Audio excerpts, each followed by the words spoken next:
views and opinions expressed on this show are those of the host and or the persons appearing on the program, and do not necessarily reflect the views and opinions of Twilight Talk Radio, its advertisers, or affiliates.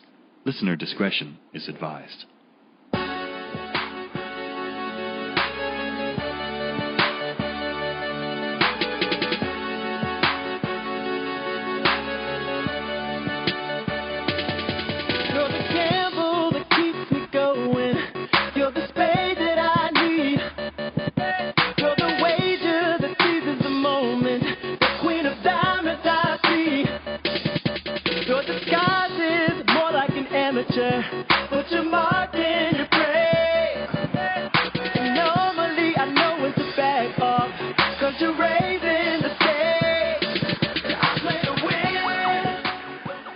Good evening, boxing fans, and welcome back to another episode of the Body Shot Boxing Show on Twilight Talk Radio. I'm your host, Brian Murphy, and we're here every Wednesday night at 8:30 p.m. Pacific Time. We took a week off last week after having a good show that previous week with Nancy Rodriguez and J.C. Cazares. Really good people, really good show. Had a lot of fun. This was our first in-house guest that we've had, so. That was really a lot of fun. I'm glad that they stopped by. I look forward to them coming into the studio once again and talking a little boxing with us. But we're back in full swing again this week, and we have former IBF welterweight champion Kermit Citron on the show. So we're really looking forward to that. We'll get his thoughts on the fights this past weekend, along with a conversation about his boxing career.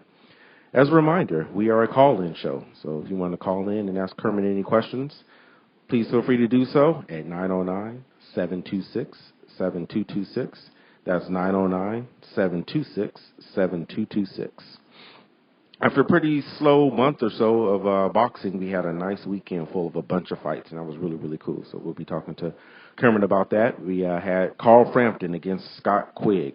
It's kind of a boring fight, you know, and I guess that's being nice, but it was kind of a boring fight. But Frampton retained his bantamweight WBA bantamweight championship. Excuse me, he retained his IBF super bantamweight championship and gained the WBA super bantamweight title as well. Quigg did end up breaking his jaw in that fight, so we wish him a speedy recovery so he can get back in there and train and possibly see a rematch. I think I heard some news about Frampton being a little hesitant to give him a rematch, but I think some of the fans would like to see a possible rematch between Frampton and Quigg. Again, slightly boring fight. Wasn't quite the show that we were expecting, but hats off to Frampton for his victory and having 2 belts now. And we had Marco Captain Huck in the ring. He needed a much-needed victory.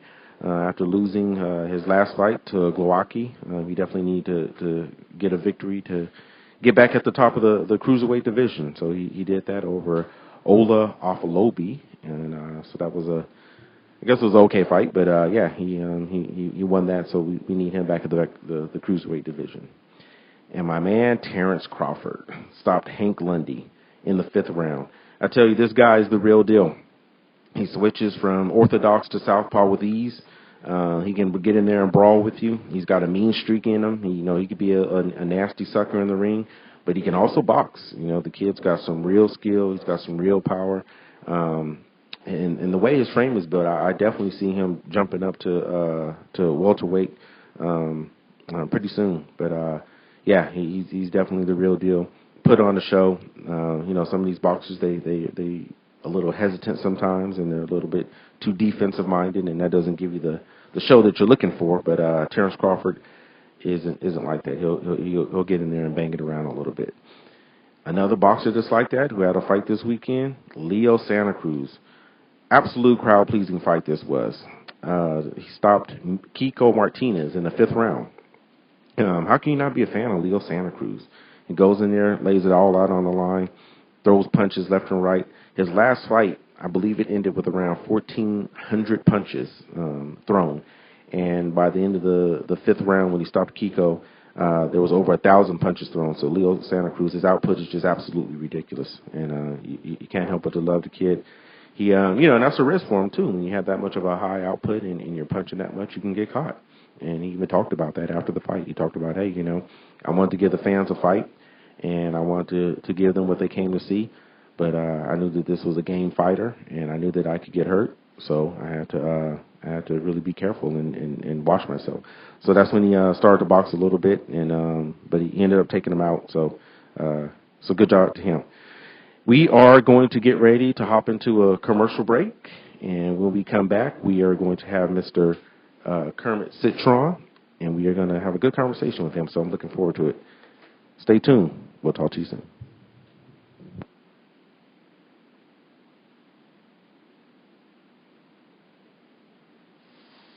Come on, Bobby. Use a little elbow grease and make this car really shine. Dad, I am. Now use the hose to really blast the underside. Okay, Dad. Hey, not me. Oops. Wow, Dad. Look at how greasy the water is. And it's all going into the street. That's why there are storm drains, I guess. Actually, storm drains were never intended as catch-alls. Detergents, fertilizers, pesticides, motor oil, even pet waste wash into our storm drains and go untreated right into our streams, rivers, ponds, and lakes. That's the water we drink, swim in, boat on, and enjoy. We can prevent stormwater pollution. Learn what you can do. Check the web at thinkbluemaine.org. That's thinkbluemaine.org. Think Blue. In Maine, clean water starts with you. Brought to you by Maine DEP, U.S. EPA Clean Water Act, and Think Blue Maine Partners. It's November, and that means election month. Current and future election hopefuls are prepping speeches and rallying every resource available for the big win. Even if you aren't running for office, you can win big too by planning for retirement. When you decide to retire, the easiest and most convenient way to do it is right from the comfort of your home or office computer. Go to www.socialsecurity.gov, where you can apply for retirement benefits in as little as 15 minutes. In most cases, there are no forms to sign or documents to send. After you submit your electronic application, you're done. You can use My Social Security to obtain a copy of your Social Security statement, to check your earnings record and see estimates of the retirement, disability, and survivor benefits you and your family may receive. No matter who you are voting for this November, you should cast a ballot for yourself and elect to retire or plan for retirement online. And we are back. You're listening to the Body Shop Boxing Show on Twilight Talk Radio. I'm your host, Brian Murphy, and in just a few seconds we're getting ready to be joined by Kermit Citron, former IBF welterweight champion of the world. And if you would like to call in and have a conversation with Kermit yourself, you can do so at 909-726-7226. That's 909-726-7226. And I think we have Kermit on the line. How you doing, man? What's going on, Brian? How you doing, man? I'm doing great. Thanks for joining us this evening. My pleasure, man. Yeah, it's funny. Every guest we have is almost always on the East Coast, so all you guys stay up late for me. So I really appreciate it. And this might be a little bit past your bedtime. Anytime, man. Anytime. Okay. Yeah. Anytime. Yeah. First and foremost, man, I figured I would ask you: you coming back to the sport? Are we gonna see you back in the ring again, or are you all done?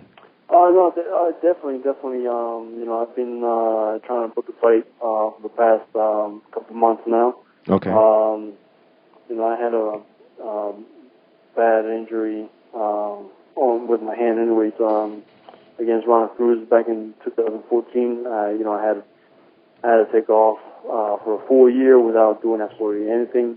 Mm-hmm. The second half of the year,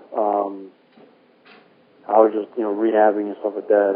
So, I'm back in the gym. I've been training, staying in somewhat shape. Okay. I've been sparring and stuff like that. Just filling out my hand and stuff like that. And it's been great. My hand is feeling great, and it's just happy to be able to throw my hand 100%. Okay. Well, injuries certainly happen in boxing, but we will hope you get back in the ring soon.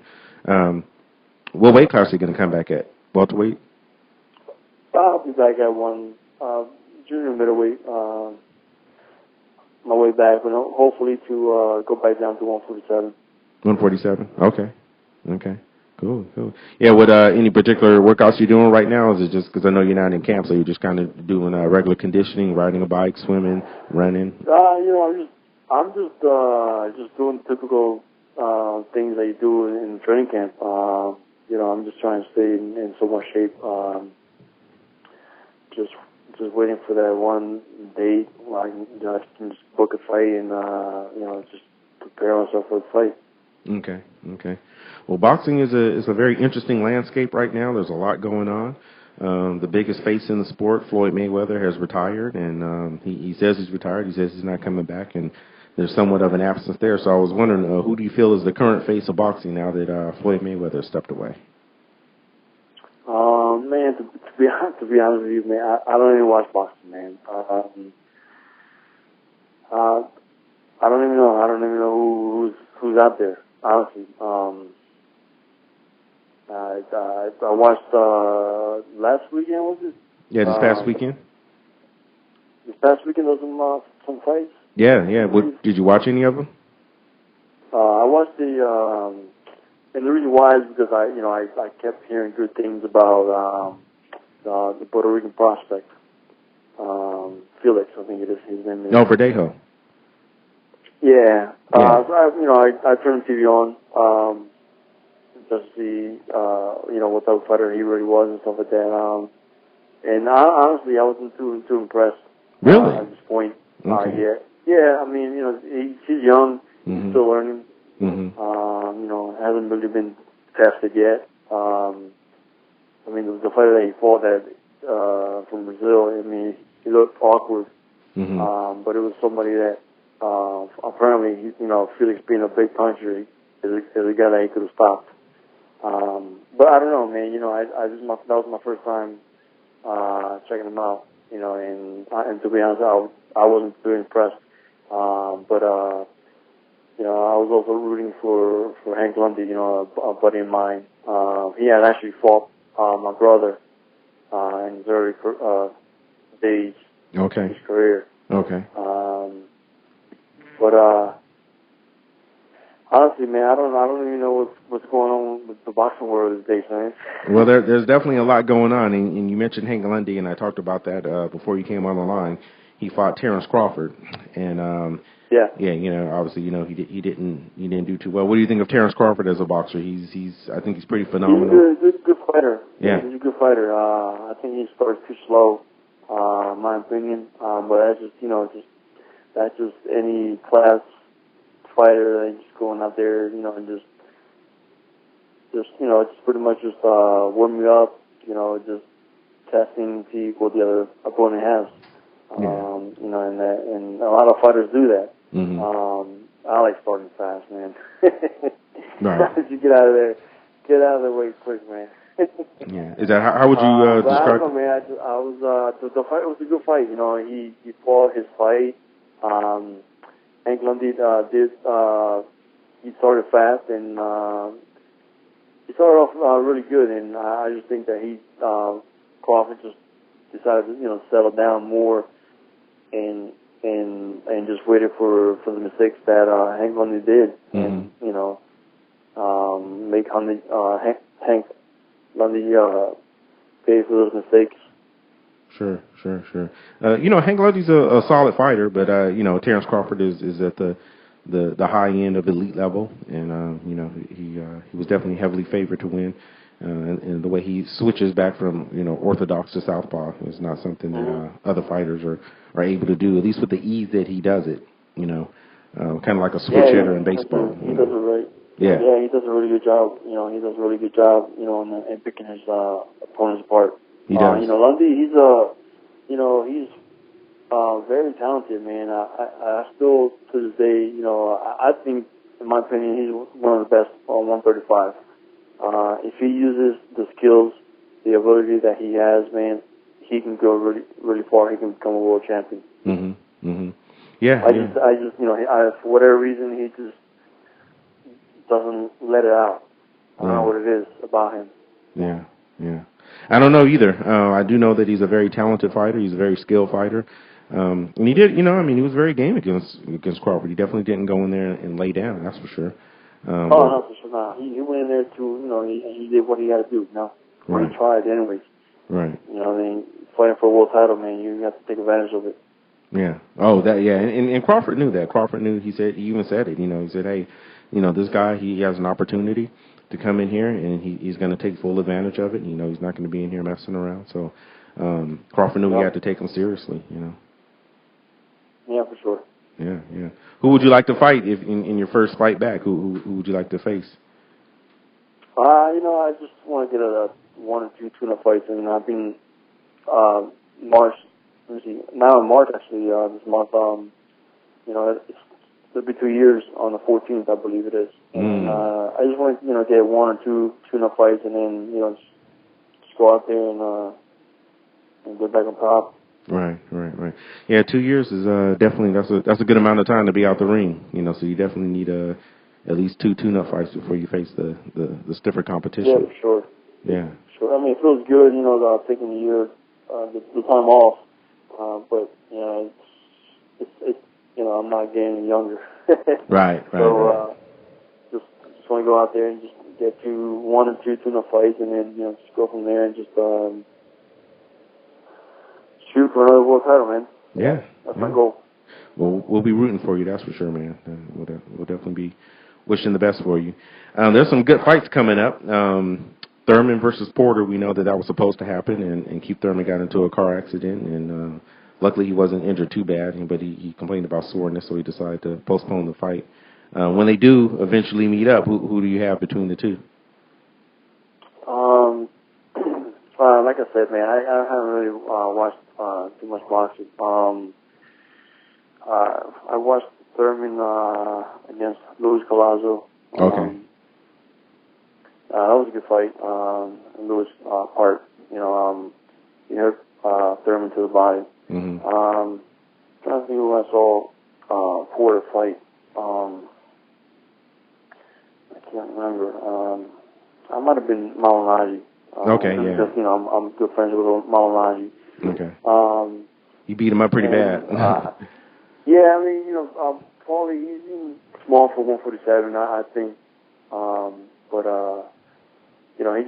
he just came in like a bully, man. Just went in and took care of business, Mm-hmm. Like a young fighter should be doing, to a veteran. Mm-hmm. It would be a good fight. I mean, they both can punch. I've seen Porter get dropped on YouTube. Not in fight, somewhere on YouTube. Might have been like in sparring? He got dropped, but yeah, in sparring or something like that. I saw something. But I think it's gonna be a good fight. They both can punch.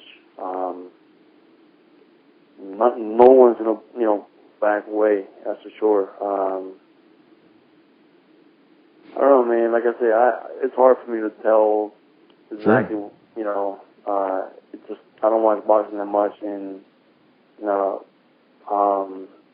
and the reason being is because when I'm home, I'm a family man. I like to be around with my kids. I take that opportunity. My kids are my number one. They're Sure. number one, and I do everything with them. Right. That break that I have, I solely give that time to them. I've been invited to all kinds of fights for me to go, Vegas, New York, and stuff like that. But I just like being home with my kids and then just give them the time. Right. No, that definitely makes sense. They're only young ones, man. Yeah. You don't get a rewind button, so that definitely makes sense. No, not at all. Yeah. Well, I'll tell you, the boxing world definitely has Thurman Porter at about 50-50. Most things that you read about online, that they have them pretty even. Slightly different styles. Porter's more offensive minded, more of a come forward fighter, more of a bully. Right. You saw what he did to Paulie, which he definitely overpowered him. But Keith Thurman, he has power and he's a solid boxer. He has a lot of skill, and it's a tough one for me to call. It's real hard for me to call. But definitely looking forward to that fight. When they get a new date, I'll definitely be excited about it. Another big one, I know, you already mentioned that you don't watch too much boxing, but I know you know about Canelo versus Khan coming up. Yeah, I heard about that, yeah. Yeah, that's definitely going to I don't see Canelo losing this fight. I just don't see it. I don't see Khan being victorious. Although he has that unbelievable hand speed, I don't see him being able to hold Canelo off. I think Canelo's going to overpower him. I think Canelo's going to walk into the ring weighing about 175, and I think Khan's going to walk into the ring weighing about 155, and that's going to be heavy for Khan and normal for Canelo. And I think it's really, if it goes late, I think that extra weight that extra unnatural weight that Khan has on him is going to affect him. I think it's going to, I'm almost positive it's going to slow him down. And Khan has a lot of mental lapse too, as fast as he is, he just has a lot of mental lapse, and Canelo is extremely disciplined. So yeah, no, Canelo, he's Canelo. When I fought him, I didn't find him as strong as people made him seem like he is. Mm-hmm. It was more the weight issue. Like I'm a big welterweight, and I didn't carry the 154. I didn't really carry that weight well. I mean, I only went up to like 164, I think it was, for the Canelo fight. Mm. And I know for a fact he was like up to 180, at least 180 for that fight. And fighting him in his hometown, Mexico City, and on top of that, fighting him in the ring that was like probably a 14 by 14 ring, mm-hmm. maybe. Mm-hmm. It made it really difficult. But I don't know, for Khan to take that fight, I don't know if it was a smart move, maybe business-wise, because, he's getting a good amount of money, I would imagine. Right. But fight-wise, it doesn't make any sense. I'm not sure what he's trying to prove. I don't know if he's trying to prove because Mayweather fought Canelo and Mayweather beat him. I'm thinking maybe Khan thinks that he can beat Canelo more easier than what Mayweather did. Try to make Mayweather look bad or something like that. I don't know. But it's going to be a long night for Khan, that's for sure. It is. It's going to be a very long night for him, and I think what Khan is trying to do with this fight, I think he's trying to get a payday. I think he's been looking for a payday for a minute. Like. Yeah, he looked for one with Floyd Mayweather, didn't get it. He looked for one with Manny Pacquiao, he didn't get it. And Canelo Alvarez is definitely the third biggest draw in the sport after Mayweather and Pacquiao. Easily the third biggest draw, without question. And so there's a nice pay-per-view payday there. And I'm sure he's going to get a nice purse from that. So then that's what he wants. That's what Khan wants, and it looks like he's got it. And I'm guessing going to take a loss for it, but some change in his pocket. Yeah. He'll get paid for that fight. I'm just surprised that I'm surprised that he didn't go out for like a Broner or Thurman. Mm-hmm. Or even isn't Kell Brook champion now? Oh yeah. Kell Brook welterweight, yeah, over in the UK. Champion now. Why not fight him? I mean, they're both from the same area, from hometown, whatever. Yeah, UK or fighters. England or something like that. Mm-hmm, mm-hmm. Yeah, well, they've been trying to get together. They've been having problems getting together. Khan says he's been calling out. Kell Brook's been calling out Khan, and Khan says that he's been doing it, but not quite as much. Definitely, Kell Brook has been more of the aggressor in terms of getting the fight, more of the trash talker in terms of trying to lure Khan into it. Khan feels that it's a good fight, but not right now. I think he wants to wait a little bit later to build both their names up and make it a huge attraction. But that's definitely a good fight. Oh, if Khan loses to Canelo, where does he go from there? Yeah, they probably won't ever fight. It'll be. That's what I'm saying. Yeah, that fight's going to be lost. That fight's going to be lost. That's going to be lost. It's odd. You're right. It's a very odd decision on Khan's part to fight Canelo. A high risk, a guy's just 2 weight classes above him. He's definitely going to be in the ring at 2 weight classes above him, for sure. And it's just kind of an odd decision, but boxers do what they do. So we'll see how that goes. Another big, huge possible matchup is Ward versus Sergey Kovalev. And Andre Ward's one of my favorite fighters, even though he's been very inactive for the past 2 years. He's had a few fights, but nothing major. I'm really, really looking. That's my dream fight: Andre Ward versus Sergey Kovalev. I think that'd be a good fight. It really will be. It really will be. That'd be a really good fight. I mean, it's all skills versus power in that one. Yeah, Kovalev, he's looks like he's strong. And Ward, he just got the skills, man. He's got the skills. He's gifted, that'd be a good fight. Definitely. It'd be a real good fight.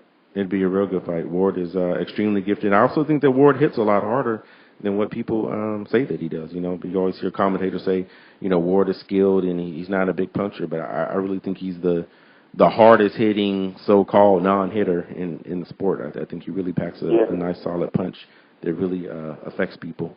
And I think it's going to. And Kovalev, the thing is, he's also known for his power, but he's got a lot of skill. He fought Bernard Hopkins, and he won. And Bernard Hopkins is known as a tactician. So it's going to be a lot of skill versus a lot of skill, and a lot of power versus power.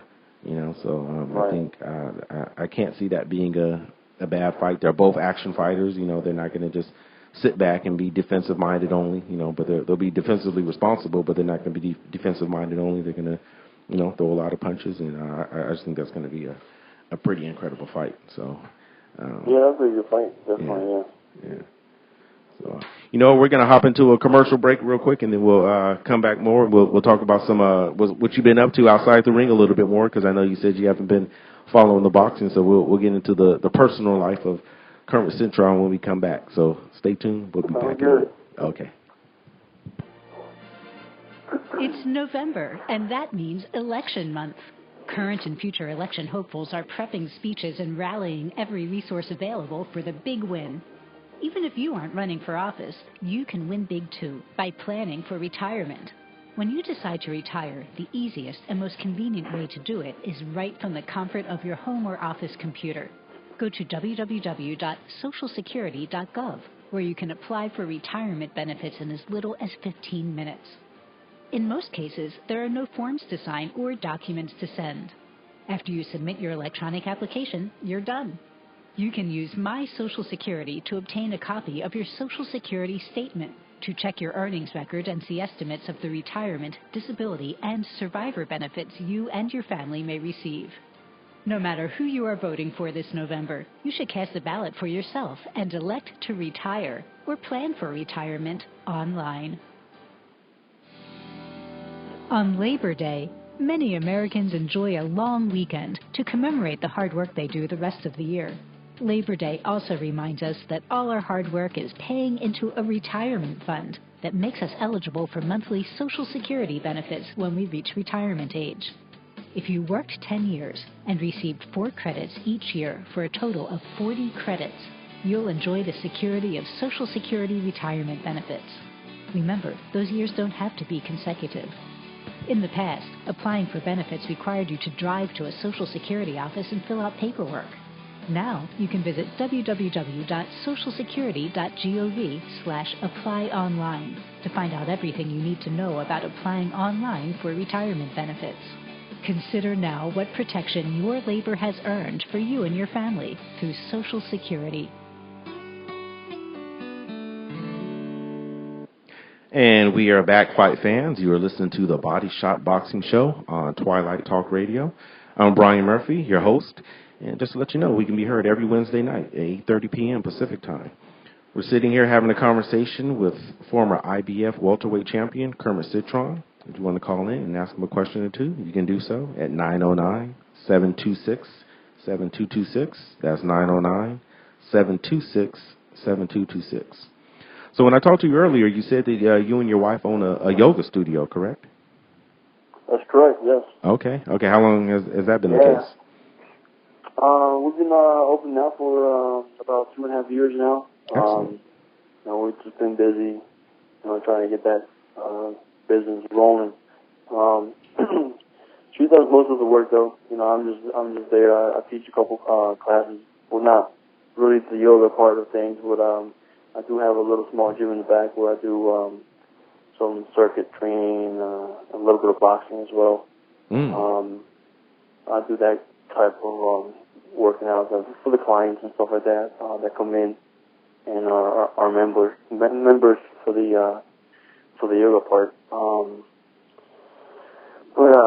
Yeah, we've just been busy with that, and you know, my kids. I have 3 kids, and all 3 kids they all play sports. So just busy, you know, taking them everywhere, just enjoying, you know, the time that I have with them, you know. What are their ages? You know, I got my oldest, she's 13. My middle child, she's 9, and my son, he's 7. Okay. You got your hands full, man. Yeah, busy. Yeah. Busy, but you know, it's enjoyable. You know, I enjoy being around and do what I can. You know. Yeah. In the yoga studio, so you do some boxing classes. I'm sure a lot of people want to come by and, you know, get trained by you and want to ask for some tips and advice. Yeah, I do. I mean, it's nothing like where there's a boxing ring or anything like that. I do have about 5 or 6 heavy bags hanging. It's just more of a class, boxing class. You know, more cardio. The women love those type of classes. You know, so I get a bunch of women just come in and take the class. 2 guys. I'm not sure about why the guys don't come as you know, more often, but I do once in a while. I get a few guys in there as well. But for the most part, you know, a lot of females. The same thing with all my circuits. You know, just the women they just like that different, you know, all kinds of different little workouts and stuff like that. So, and I'm enjoying it. You know, I like doing things like that. I like, you know, just helping people out, and it's why my wife and I, you know, we opened the yoga studio. Just, you know, not just because we want to own a business, but because we want to help reach out to people and help them out, you know, with their health. Sure. You know, so. Yeah. And yoga's big. I mean, you know, you have a lot of people that are into yoga, but I'm kind of shocked by what you said about most of the ladies come by for the boxing part. In my mind, I kind of envision, you know, most guys coming by, you know, trying to be the next big thing, hitting the heavy bag. You'd be surprised, man. You'd be surprised. It's a lot, like I said, it's just a bunch of members. It's why I opened it, you know, for the members and stuff like that. But more of a public can come in as well. But you know, most of them is just clients. You know, we give them, you know, different little things, different classes and stuff like that. That way they can, you know, just pick and choose what they want to do for that day. Okay. So, and it's going pretty good, man. It's going pretty good. You know, every month it just seems just getting busier and busier. You know, we're getting more clients, members, and stuff like that. So.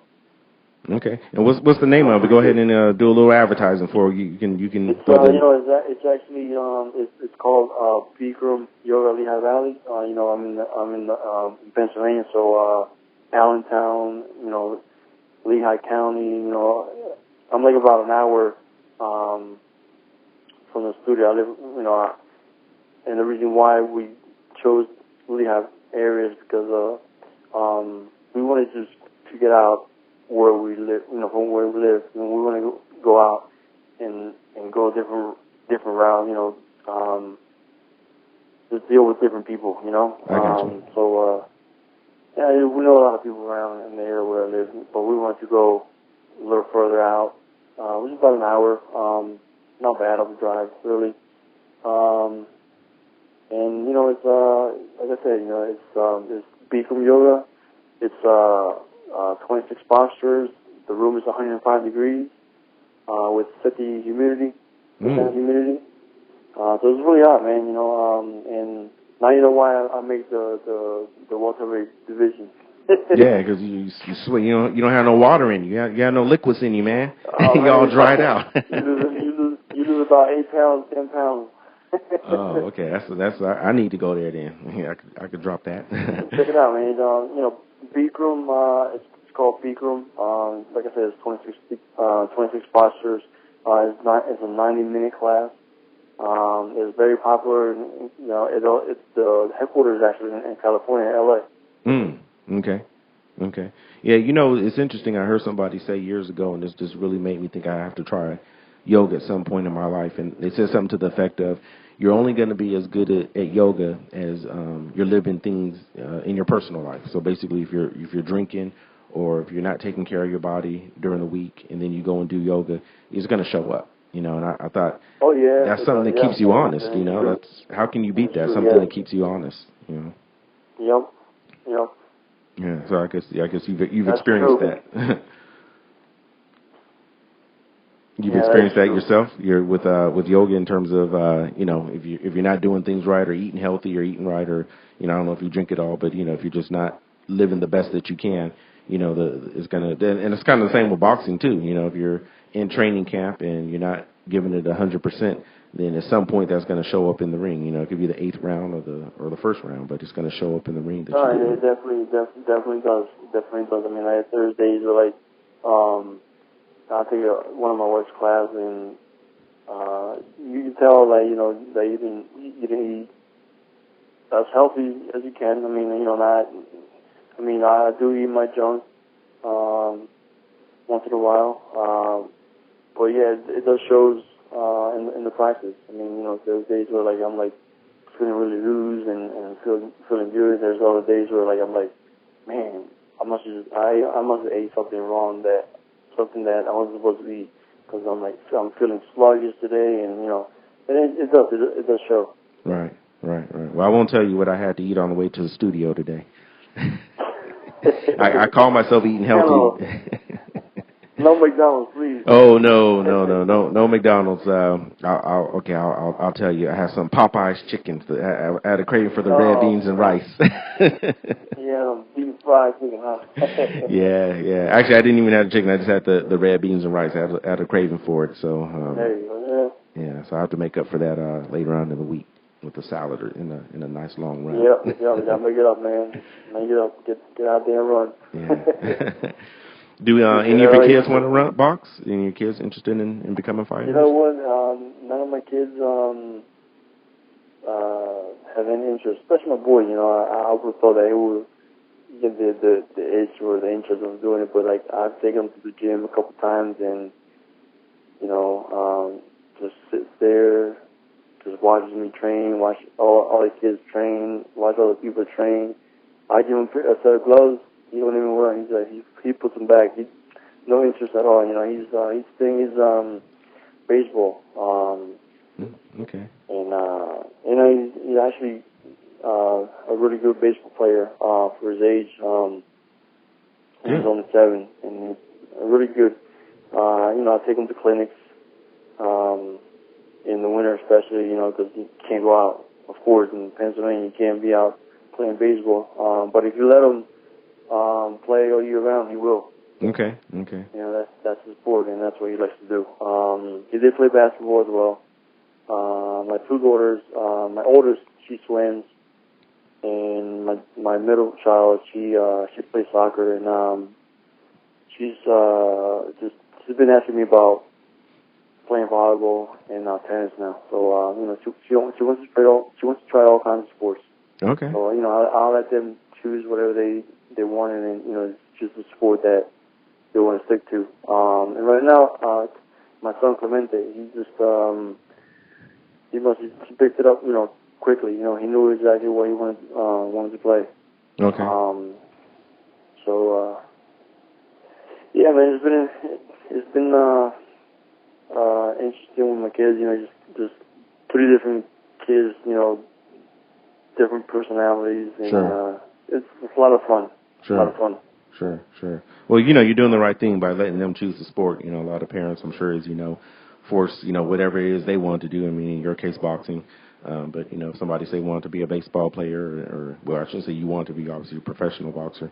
But, you know, somebody wanted to make it to the major leagues and they didn't, you know, they kind of forced it upon their son to be the next big thing, and their son may not have any interest. Mm-hmm. Yeah, I know a lot of parents try to live through their kids.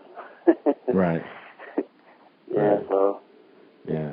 Those results usually don't work out too well. I actually saw a documentary called Trophy Kids. I don't know if you've seen it.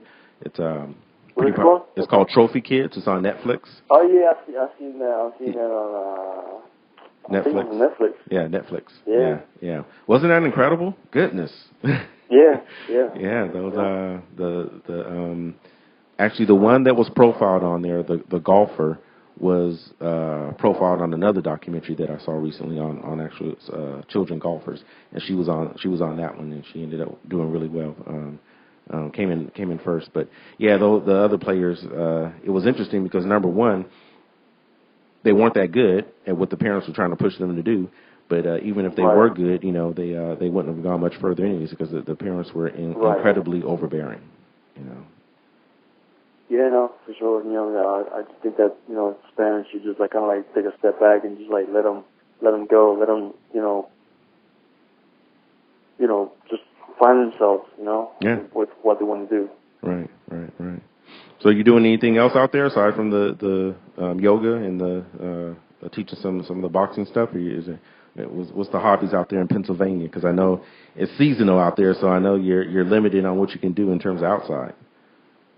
Yeah, I mean, just due to boxing, so far all the promoters, all the contracts that I've been, that I've signed with promoters. I mean, there's always a list of things they want you to do. Mm-hmm. One, I mean, I'll give you examples. One was no motorcycles, no horseback riding. Is what I was.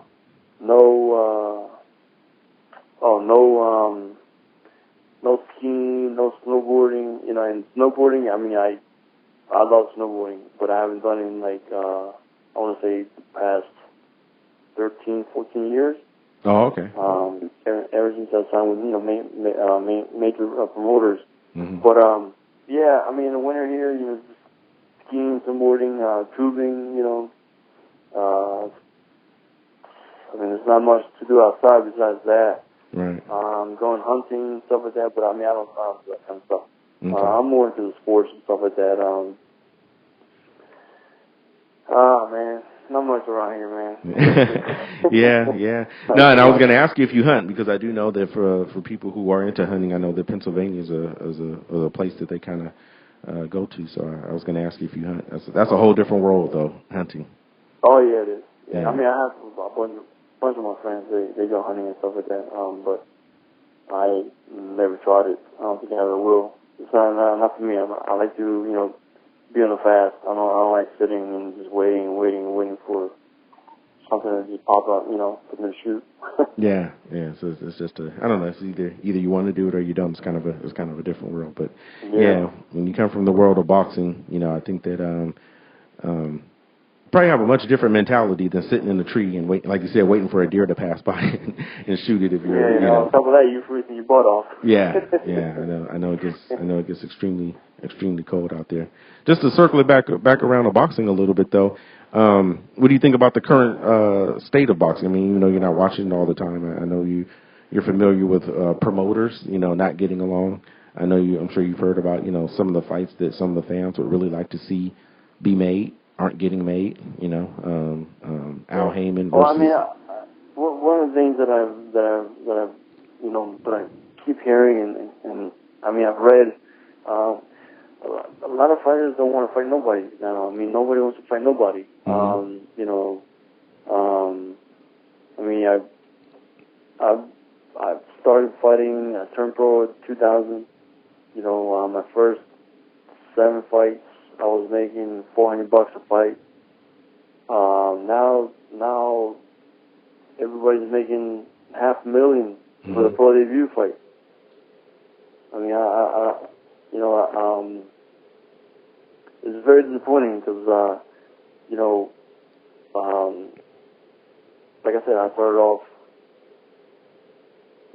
making $400, and I proved myself.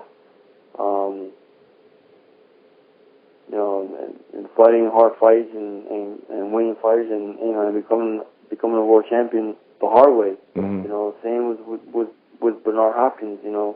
he was the same way. I mean, you know, there was a bunch of us that had it hard in the beginning. You know, had to go through it a hard way to get to the top. Yeah, climb the ranks.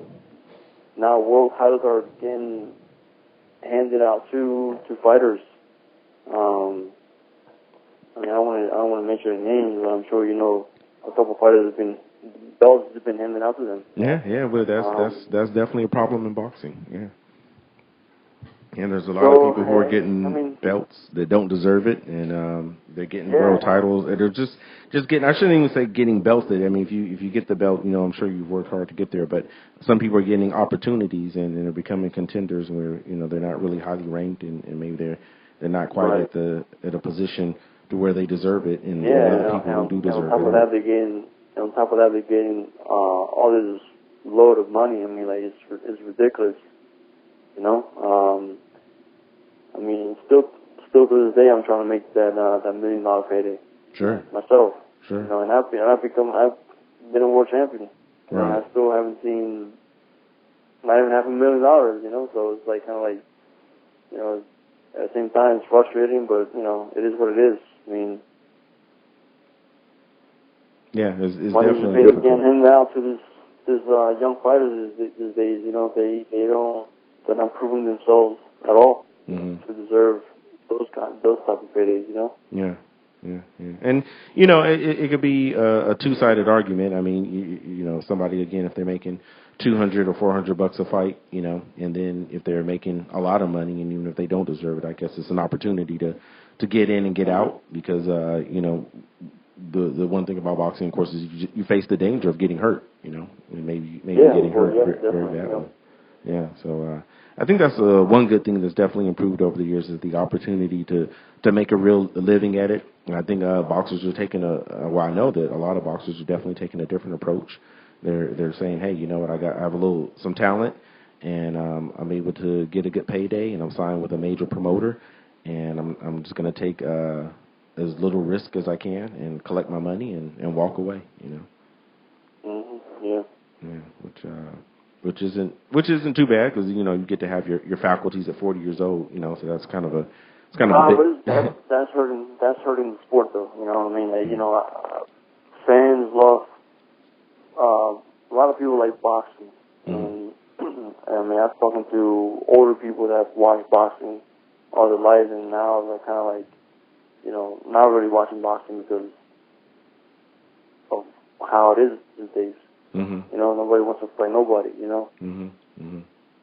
Yeah, there's a lot of ducking going on. You know, last week or week before last, we were talking about Canelo Alvarez. You know, after he most likely finishes up with Amir Khan, you know, he should be fighting Triple G next. And the reality is, he probably won't. You know, he'll probably find a way. I mean, he should have fought Triple G now. I know. I mean, whatever happened to that? I mean, I heard that. I didn't watch the fight, but Canelo, when he fought Cotto, and if Cotto would have won, which I heard he won the fight, but if he would have won, he had no choice but to fight Triple G. Right. Now, why is it that the WBC didn't go that same route with Canelo? Yeah, it's a problem, and it's something that we talked about week before last when we had the show. You know, it's definitely a problem, because he should be the mandatory, and there should be consequences if you don't face the mandatory. You know, and there's really no reason for, you know, Canelo Alvarez to be allowed to fight at that weight and then not fight the best at that weight. You know, it's just a real big problem. You know. Yeah.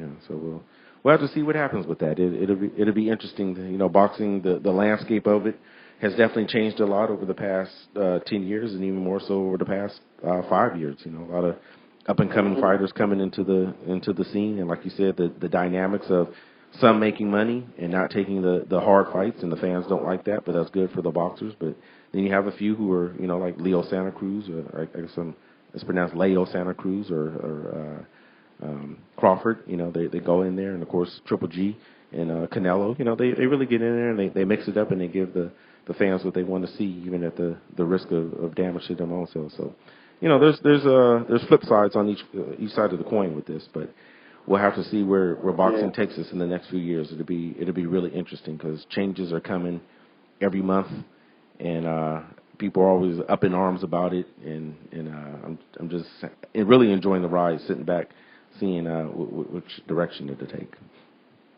Yep. That's true, yeah. Yeah. So, hey, you know what? We're going to get ready to wrap this up, but we appreciate you coming on. Got to talk to you for a little bit.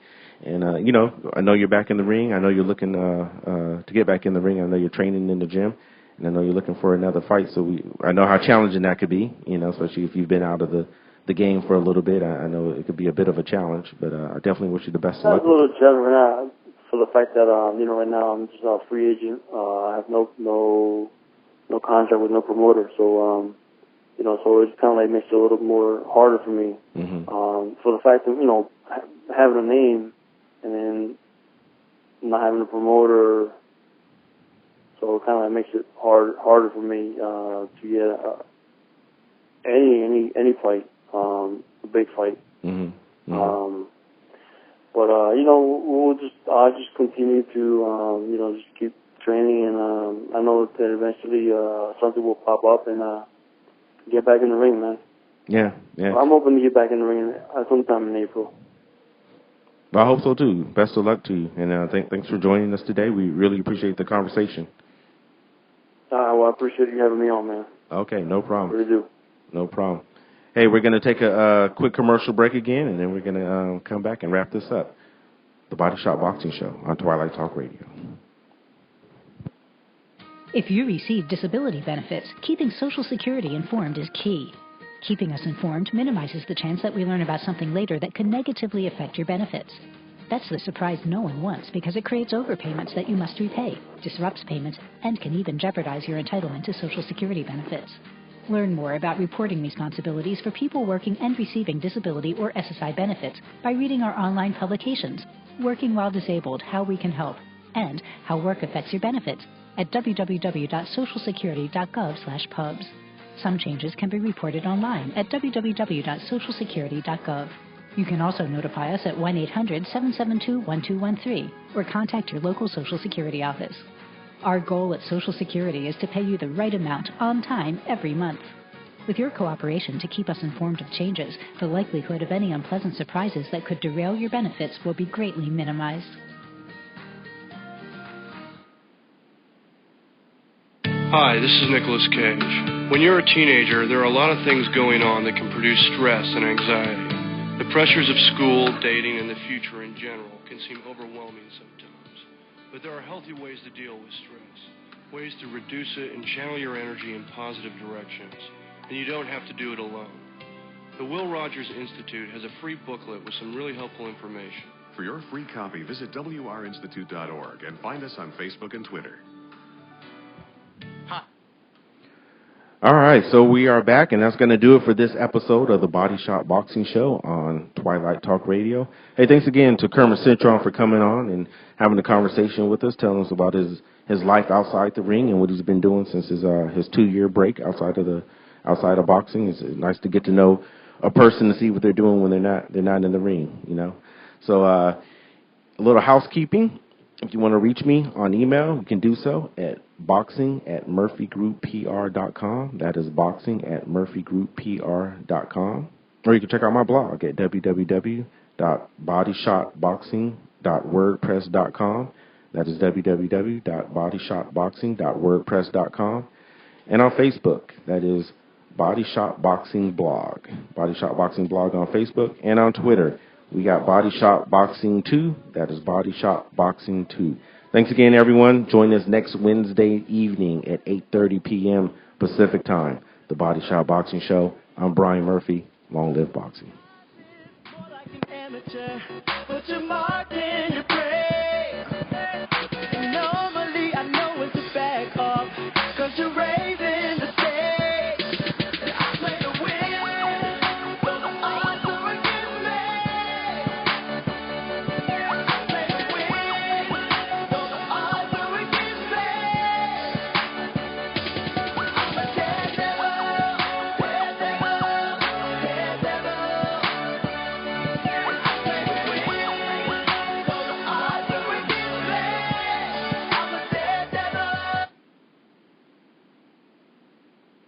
The views and opinions expressed on this show are those of the host and or the persons appearing on the program, and do not necessarily reflect the views and opinions of Twilight Talk Radio, its advertisers, or affiliates. Listener discretion is advised.